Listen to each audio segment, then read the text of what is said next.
अगर India first strike कर देता तो, अगर इंडिया बिल्कुल, कहता कि they are moving their weapons, let's hit them first. लेकिन इंडिया ने तो पहले ही कह दिया कि वो कभी भी फर्स्ट मूव नहीं करेंगे। ये वो तो पुरानी उनका इंडिया एक है, वो पुरानी इंडिया है, क्यों, why would you want a second strike? अगर हम बात करें इस टाइम अज़रबैजान और आर्मीनिया का, आर्मीनिया ने इंडिया से हेल्प मांगी है और कहा है कि हमें वेपन्स प्रोवाइड करें। आइंदा अगर आप हमको मौका देंगे तो we will be far more aggressive in our response. That excuse might be enough for India to say this is a self-defense preemptive move. Last war हुई थी आर्मीनिया और अज़रबैजान की, तो उसके दरमियान पाकिस्तान और टर्की ने अज़रबैजान को सपोर्ट किया। सेंट्रल एशियाई देश आर्मेनिया को भारत ने Pinaka multi launcher rocket system और तोप देना शुरू भी कर दिया है, लेकिन इससे पाकिस्तान के परम मित्र अज़रबैजान को मिर्ची लगनी शुरू हो गई है। It's giving Azerbaijan sleepless nights. एक तरफ जो ऑलरेडी स्ट्रॉन्ग नजर आ रहे हैं पाकिस्तान के मुकाबले में, अपने पड़ोस के किसी मुल्क की तरक्की की बात करें तो आपको कहा जाता है कि you are bashing your own country. इतनी बड़ा स्केल है उसका कि वो उन तमाम मसाइल के बावजूद जिनमें पाकिस्तान जिनका शिकार है, उसके बावजूद, उन तमाम चीज़ों के बावजूद इंटरनेशनल स्टैंडिंग उसकी इस तरह की है कि वो किसी की भी मदद कर सकता है। उन्होंने अपनी करेंसी को प्रमोट किया है, यूपीआई सिस्टम को प्रमोट किया है, मेक इन इंडिया प्रमोट किया है। हर चीज वो जहां गए हैं, जो भी टेक्नोलॉजी खरीद कर लेकर भारत जा रहे हैं, वो मैन्युफैक्चर भारत में होगा। 2023 was going to be India का एक glorious year of India's diplomacy.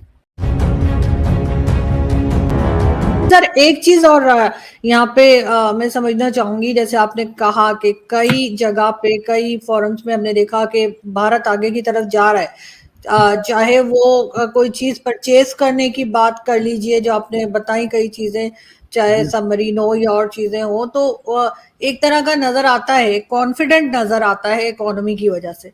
और यही चीज कश्मीर को लेकर है कि कश्मीर में जिस तरह की डेवलपमेंट की जा रही है, कि चाहे मॉल्स बन रही हो या कुछ भी, तो इवन पाकिस्तान में भी लोग यही बात करते हैं कि अब इंडिया को हमारे साथ, यानी कि पाकिस्तान के साथ जो है, अब उस तरह से जो एक रेगुलर एक होती हैं जंगे वंगे होती हैं या लड़ना, वो उसकी ज़रूरत नहीं पड़ेगी, क्योंकि वो इतनी ज़्यादा डेवलपमेंट करके और टूरिस्ट बुला बुला के एक इम्प्रेशन जो है वो बन जाएगा। उसमें इस्लामिक कंट्रीज भी शामिल हैं जिन्होंने इन्वेस्टमेंट की है। तो सर आपके ख्याल से जो इस वक्त एक दो दिन पहले राजनाथ सिंह साहब ने स्टेटमेंट दिया कि हम जब चाहें एलओसी को क्रॉस कर लेंगे, तो आपके ख्याल से इस किस्म की स्टेटमेंट की ज़रूरत थी कि एक तरफ जो ऑलरेडी स्ट्रॉन्ग नज़र आ रहे हैं पाकिस्तान के मुकाबले में, उसके बाद ये स्टेटमेंट देना आपके ख्याल से क्या सही है? देखिए, इसमें दो सवाल है, so we'll take them one at a time. तो जहाँ तक कश्मीर का सवाल है, I think the boat has left. जहाँ तक पाकिस्तान का सवाल है कि I think the game is over. Investments, Muslim Saudi Arabia और यूनाइटेड अरब एमिरेट्स ने इंडियन कश्मीर, इंडिया के साइड के कश्मीर में ज़्यादा इन्वेस्टमेंट्स किए हैं बनिस्बत आपके कश्मीर में, राइट? डेफिनेटली। हाँ, दूसरी चीज़ ये है कि इट ऑल्सो टेल्स यू कि ये जो OIC को लेकर कश्मीर का मुद्दा, पाकिस्तान का एजेंडा था, वो भी ख़त्म हो गया है permanently, right? Muslim countries are now closer to India than they are to Pakistan, especially important Muslim countries, Saudi Arabia को ले लें, UAE को ले लें और इजिप्ट को ले लें, तो रह जाता है बेसिकली टर्की के अलावा पाकिस्तान के पास I don't think has a Muslim friend who is not more friendlier with India. लेकिन Turkey wants to join the BRICS. Turkey wants to join SCO. Right? India can block all of those things, right? तो Turkey को basically जब इनके applications आएंगे membership के लिए, खास तौर से SCO में, तो बहुत Turkey very interested in that. BRICS में तो लोग गिन लेते थे टर्की को, बट फॉर्मली सऊदी अरब भी वहाँ पे आना चाह रहा है। There is talk that Pakistan wants to apply, तो but India is powerful in this forums. तो मेरे ख्याल से at some point Turkey is also going to realise कि अरे यार, it is time to abandon the Pakistani agenda and join the Indian bandwagon. मेरे ख्याल से it was, he was saying, Rajnath Singh जो बात कर रहे थे वो कारगिल को लेकर जो विजय दिवस मना उस कॉन्टेक्स्ट में उन्होंने कहा।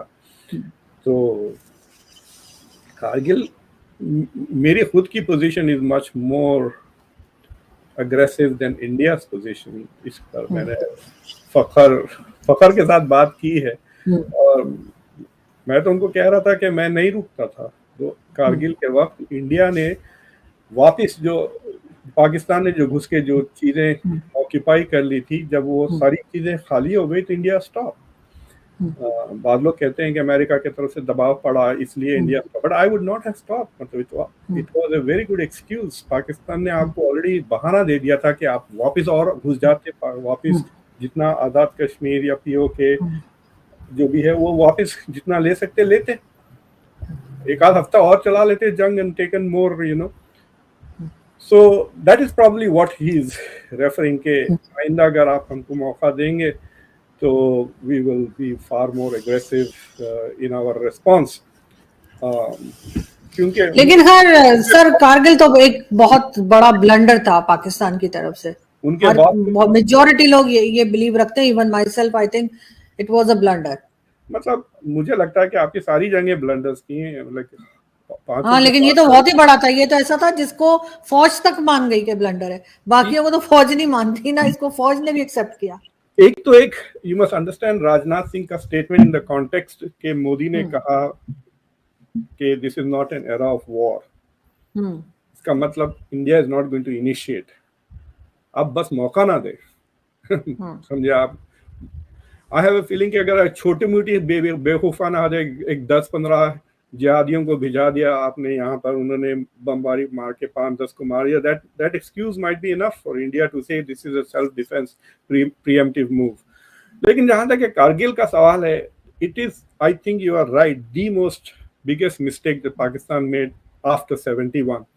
اور وہ غلطی یہ ہے کہ it is a turning point. لیکن بعد میں مشرف صاحب اپنی کتاب میں لکھتے ہیں کہ پاکستان کی جو نیوکلیئر ڈیلیوری سسٹمز تھے they were not functioning. That was a bluff. اگر انڈیا فرسٹ اسٹرائک کر دیتا تو, اگر India they are moving their weapons, let's hit them first.